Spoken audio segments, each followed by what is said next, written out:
Assalamualaikum warahmatullahi wabarakatuh. Salam sejahtera bagi kita semua. Ya teman-teman, di sini saya dan teman-teman saya akan menjelaskan beberapa hal mengenai alat GCMS. Ya, sebelum saya dan teman-teman saya menjelaskan mengenai alat GCMS, saya akan memperkenalkan terlebih dahulu nama-nama teman saya yang akan membantu saya untuk menjelaskan mengenai alat GCMS. Saya Ferdinand Beri Limahelu, NIM saya P07172320055. Perkenalkan, nama saya Dwi Elsa Novianti Supesama dengan NIM P07172320051. Nama saya Jihan Mamang, NIM saya P07173200059. Nama saya Astri Bintila Edi, kelas 1B, NIM P07172320047. Ya, jadi itu adalah nama teman-teman saya yang akan membantu saya untuk menjelaskan mengenai alat GCMS.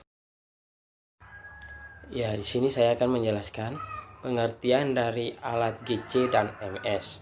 Ya, GC dan MS adalah gas kromatografi dan mass spektrometri, merupakan instrumen gabungan dari alat GC dan MS.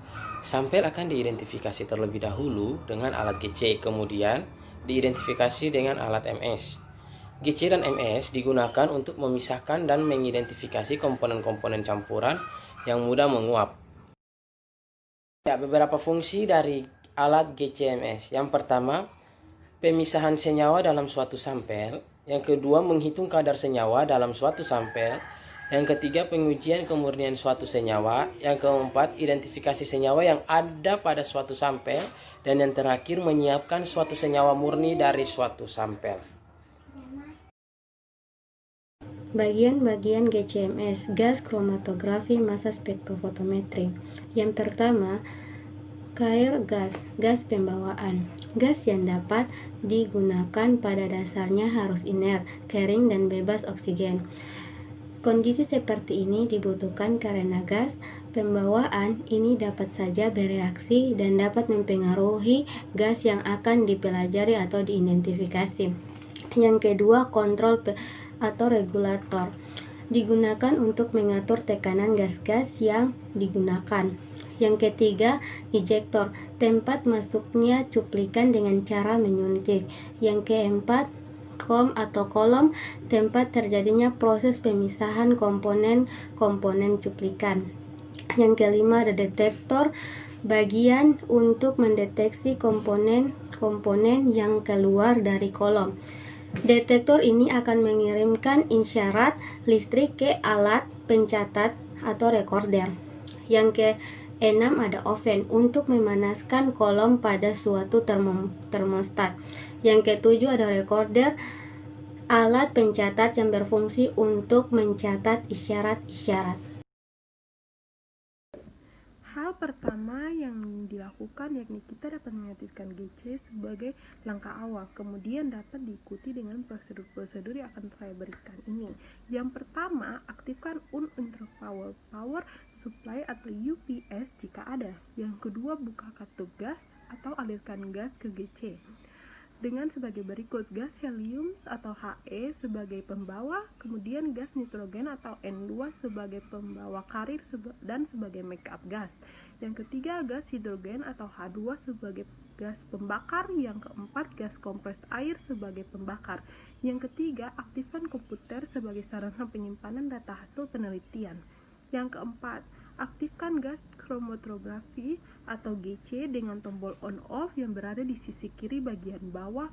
Tunggu hingga GC selesai instalasi dan self-test kira-kira 2 menit. Yang kelima, aktifkan software dengan double program. Klik kiri icon instrumen 1 online atau klik start instrumen 1 Chemistry. Yang keenam, pastikan menu berada pada load method atau method and run control. Pilih metode yang diinginkan. Yang ketujuh, sebelum digunakan, pastikan kolom sudah dikonstruksi dengan Cara perawatan GCMS. Pertama, jika Anda memang seorang user baru yang belum pernah menggunakan alat ini, pastikan untuk mencari tahu produser penggunaannya. Bisa dengan bertanya kepada user expert, membaca manual box, atau meminta bantuan training singkat cara penggunaan. Kedua, sediakan UPS untuk aktivitas listrik pada saat mesin sedang running.